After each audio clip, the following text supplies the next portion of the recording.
बाबा नमस्कार। आपसे तो पहला सवाल यही है कि कांग्रेस की करारी हार तो बात है, लेकिन दिल्ली ने साबित कर दिया कि मोदी की बीजेपी और राहुल की कांग्रेस ये भी नहीं चल पाती अगर नई पार्टी आती है कोई। तो आप पार्टी की बात कर रहा हूं, आप सहमत हैं इससे?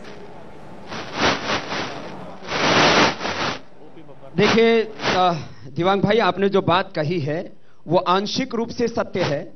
आंशिक रूप से मैं इसलिए कह रहा हूं कि राजनीति में कोई भी शॉर्टकट नहीं होता है। यदि अरविंद केजरीवाल जी ने पहली बार ही राजनीति के इतिहास में एक बहुत बड़ी विजय हासिल की है, तो इसके पीछे अरविंद केजरीवाल जी का पिछले जीवन का संघर्ष, आदरणीय अन्ना हजारे जी का भी उनको साथ देना, और प्रारंभिक दौर में हमने भी साथ दिया, लेकिन बीच में बहुत से ऐसे कांड रहे जिससे कि हम आगे उनके साथ बहुत लंबा न बढ़ पाए। यदि आदरणीय अन्ना हजारे जी या बाबा रामदेव जी अरविंद जी के साथ होते तो ये जो जीत का फासला आज दिख रहा है शायद ये दिखाई ना देता, तो वो सीएम होते। लेकिन मैं इस बात को जरूर कहना चाहूंगा कि अरविंद केजरीवाल जी भी एक करिश्माई व्यक्तित्व हैं और मोदी जी का आभा मंडल राष्ट्रीय नहीं एक अंतर्राष्ट्रीय स्तर पर खड़ा हुआ है। देश एक ऐतिहासिक परिवर्तन की ओर बढ़ रहा है। साफ नहीं करे बाबा रामदेव, आप क्या सोचते हैं आम आदमी पार्टी के बारे में? आपका सवाल बाबा रामदेव से।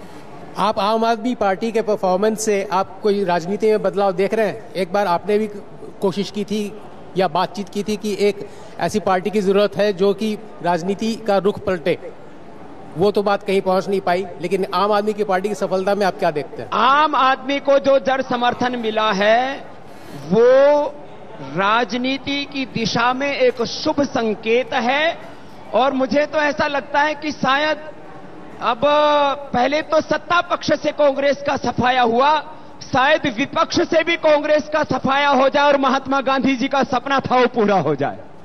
चलिए, महात्मा गांधी का सपना पूरा, बड़े राजनीतिक परिवर्तन की ओर आगे बढ़ रहा है। और हाँ, महात्मा गांधी का सपना पूरा होता है या नहीं वो आगे देखने की बात है। लेकिन जैसा अभी तक कह रहे थे कि राहुल बनाम मोदी, तो अभी आप कह रहे हैं कि कांग्रेस का बिल्कुल सफाया हो जाएगा देश भर में। तो क्या अगले लोकसभा चुनाव में हम कहीं बड़े महानगरों में मोदी बनाम केजरीवाल देखेंगे क्या?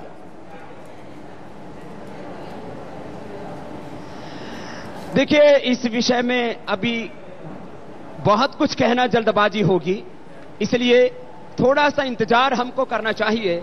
लेकिन ये देश के लोगों ने मानस बना लिया है कि वो कांग्रेस को सत्ता पक्ष ही नहीं विपक्ष में भी नहीं देखना चाहते। आप हाल देख लीजिए मध्य प्रदेश का, जहां के कुछ बेहुदे नेता अनाप से अनाप बयान देते रहते हैं, वैसे साफ हो गए जैसे गधे के सिर से सींग साफ हो गए।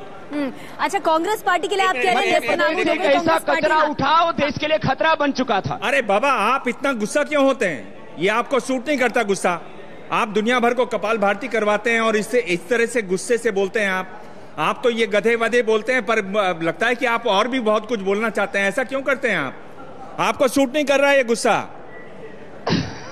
देखो, मैं आपको बहुत विनम्रता से कहना चाहूंगा, आप थोड़े दिन कपाल भाती अनुलोम विलोम करो, नहीं तो कांग्रेसियों को डिप्रेशन हो जाएगा। अच्छा, कांग्रेस को आपने बहुत आड़े हाथों लिया है। कांग्रेस समर्थक शहजाद पूनावाला भगवान कृष्ण ने भी किया था, भगवान राम ने भी किया था, चाणक्य ने भी किया था। पाप अधर्म अन्याय के खिलाफ हमेशा आक्रोश देश में पैदा हुआ, गुस्से में सारा देश है, बाबा रामदेव ही नहीं। अच्छा, कांग्रेस समर्थक क्या कह रहे हैं, सुन लीजिए। बाबा जी नमस्कार। क्योंकि आप गांधी जी के स्वप्न को पूरा करने के लिए बाहर निकले हैं, गांधी जी के 2 स्वप्न आप ये भी याद रखें कि पहले तो धर्म की कोई राजनीति में जगह ना हो, वो उनका पहला स्वप्न था, और दूसरे की धार्मिक बाबाएं जो हैं ये अपना धर्म निभाते रहे और राजनीति में हस्तक्षेप ना करे, ये भी महात्मा गांधी का एक बहुत बड़ा स्वप्न था, ये भी आप याद कर ले। और तीसरी बात मैं आपसे ये कहता हूँ कि कांग्रेस पार्टी आज हार चुकी है, और हम लोग जो है हार में भी और जीत में भी दोनों में हम लोग संयम बनाने की कोशिश करेंगे। आप जीत में संयम रखने की कोशिश करेंगे बाबा जी, ये बेहतर होगा आपके सेहत के लिए भी और आपके लिए भी। हाँ बिल्कुल, देखो हम जीत में संयम ही कर रहे हैं। महात्मा गांधी जी ने कभी भी धर्म विहीन राजनीति की कल्पना नहीं की। आदरणीय इंदिरा गांधी जी ने भी जब सेक्युलर शब्द का अनुवाद कराया संविधान में तो पंथ निरपेक्ष करवाया था। यह धर्मनिरपेक्ष शब्द कांग्रेस का थोपा हुआ शब्द है। हमारे सुप्रीम कोर्ट का जो ध्येय वाक्य है, उसकी जो टैगलाइन है वो है यतो धर्मस्ततो जया, और सारे सरकारी पेपरों पर लिखा है सत्यमेव जयते। या तो आप संसद में जो लोकसभा अध्यक्ष के पीछे लिखा हुआ है धर्म चक्र परिवर्तनाय, वहां अधर्म चक्र परिवर्तनाय लिख दो। इसलिए हमको ना एमएलए बनना है, ना एमपी, ना सीएम, ना पीएम, लेकिन देश को बचाना और बनाना है। इसलिए धर्म का हस्तक्षेप, सत्य का, न्याय का हस्तक्षेप राजनीति में होना ही चाहिए। ये गांधी जी की भी मान्यता है और ये 125 करोड़ लोगों की मान्यता है। और ये जवान बैठे यहाँ पर, ये बाबा के बुलाए हुए नहीं है, सारे देश की झलक आप देख सकते हैं। बहुत ज्यादा आवेग में बाबा रामदेव। बाबा रामदेव जी नमस्कार, मैं अशोक वानखड़े हूँ। एक सिंपल सा सवाल है, आप ही के जवाब से निकाला हुआ सवाल है। आपने कहा कि मैं और अन्ना हजारे हम केजरीवाल के साथ थे, कुछ बातें ऐसी हो गई कि हम साथ नहीं रह पाए, लेकिन जिस हिसाब से जनता ने समर्थन दिया केजरीवाल को, आपको नहीं लगता कि जनता की नब्ज आपको समझ में नहीं आई? कहीं आपने गलती की केजरीवाल का साथ छोड़ के? नहीं, देखो, इसमें बहुत से कारण हैं कि अन्ना हजारे जी या बाबा रामदेव केजरीवाल जी का साथ देते तो मैंने पहले भी इस बात को कहा था कि वो पीएम हो सकते थे। यह सत्य है कि हमने इतना मूल्यांकन नहीं किया था कि देश एक नए राजनीतिक विकल्प की इस कदर प्रतीक्षा कर रहा है। आज जब जनभावनाएं सामने आई हैं तो जनभावनाओं का आदर करना सीखना चाहिए।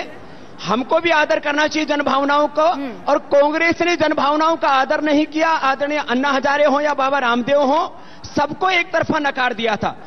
आदरणीय केजरीवाल जी ने बहुत ही संयम के साथ संघर्ष किया और उन्होंने एक इतिहास रचा है, तो बधाई के पात्र हैं। हाँ। और हमारे लिए 3 लक्ष्य, देश बचना चाहिए और उसमें कांग्रेस के, क्योंकि सामाजिक आर्थिक राजनीतिक जो उनके पाप है उससे इसको मुक्ति मिलनी चाहिए, और उसमें मुद्दों के आधार पर देश में राजनीति नीति चलनी चाहिए। बाबा रामदेव, हुआ क्या था? अरविंद केजरीवाल आपके बीच ऐसा हुआ क्या कि रास्ते इस तरह से अलग हो गए? बीती ताही बिसार दे, आगे की सुध ले। और इसमें मैं तो ये समझता हूं कि ये देश के जवान भी अब एक ये परिवर्तन चाहते हैं। देखिए, आदरणीय केजरीवाल जी का दिल्ली में एक बड़ा संगठन, उसके लिए उन्होंने करीब 2 दशकों से दिल्ली में काम किया था। हाँ।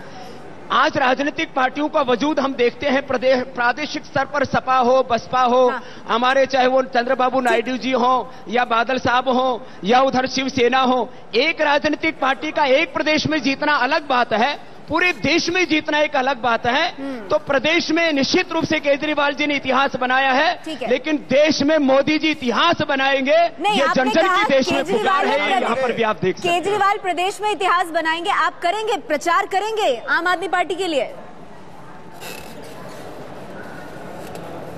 देखिए, मैंने कहा कि हमारा मकसद इस देश को बचाना, भ्रष्टाचार मिटाना, काला धन लाना, रामदेव जी, और भारत को विश्व की महाशक्ति बनाना है। और भारत में महाशक्ति बनाने का सामर्थ्य है, उसमें जो भी देश के लिए शुभ होगा वो हम करेंगे। रामदेव जी, आपने कहा कि अरविंद केजरीवाल का यहाँ 2 दशकों से काम चल रहा था, संगठन था, आप ये कहना चाह रहे हैं कि इस वजह से वो दिल्ली में उनको सफलता मिली।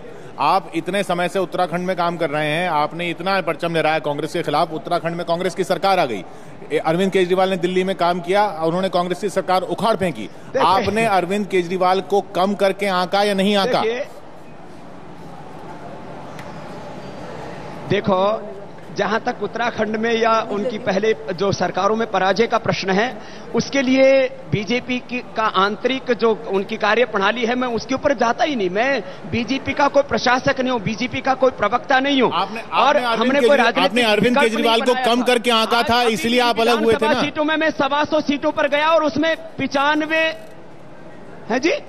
आपने केजरीवाल के समर्थन को कम करके आंका था, या आपको अंदाजा नहीं था, या आपको उम्मीद नहीं थी कि उनको इतना समर्थन मिलेगा? ये तो हकीकत है।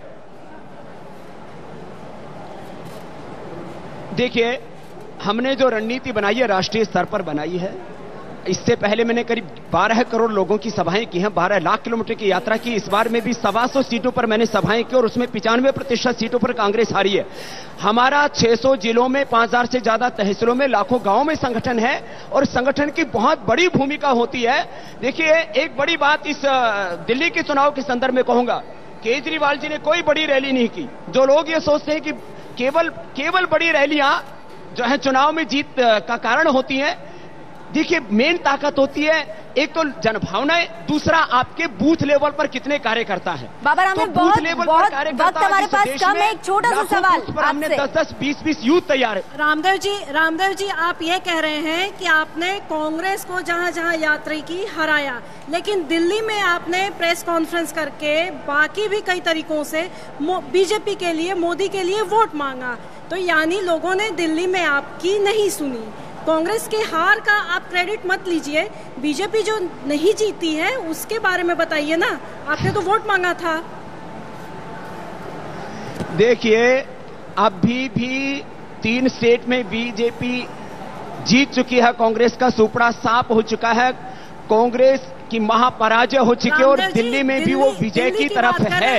इसलिए आप दिल्ली में ये नहीं कह सकते कि वहां से दूर है अभी बाबा का, मोदी का या रामदेव जी का, मोदी का, बीजेपी का, सबका जो बीजेपी को नहीं जीता पाया। यदि मोदी जी ना होते और हम लोग प्रचार न करते तो जो है बीजेपी की आज जो हालत है वो आप यहाँ ऐसे नहीं देख पाते। चलिए ठीक है बाबा रामदेव, आप क्रेडिट तो दे रहे हैं केजरीवाल को, मैंने कहा मैं ये शानदार जीत हासिल करने के लिए, लेकिन ये नहीं मान रहे हैं कि कम करके आके देख रहे हैं आप केजरीवाल को, ये आप नहीं मान रहे। लेकिन आपने एक दिलचस्प बात की, आपने कहा अगर आप नहीं होते, अगर मोदी नहीं होते तो पता नहीं बीजेपी का क्या होता। विजय जॉली जी, क्या होता बीजेपी का? बाबा रामदेव जी, मेरा नाम विजय जॉली है और मेरा मानना है कि आपने जिस प्रकार से नहीं उन्होंने पिछले कुछ वर्षों के अंदर, अगर वो नहीं होते तो आपकी पार्टी का क्या होता दिल्ली? मैं उसी चीज पे आ रहा हूँ नेहा जी।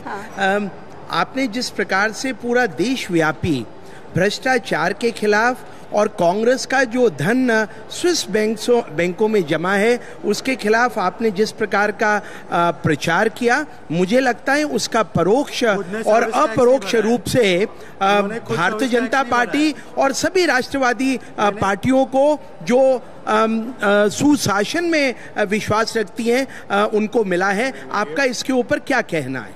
अरे आप उनकी बात का जवाब तो दे ही नहीं रहे हैं। वो कह रहे हैं अगर वो नहीं होते, मोदी नहीं होते तो क्या होता आपकी पार्टी का दिल्ली में?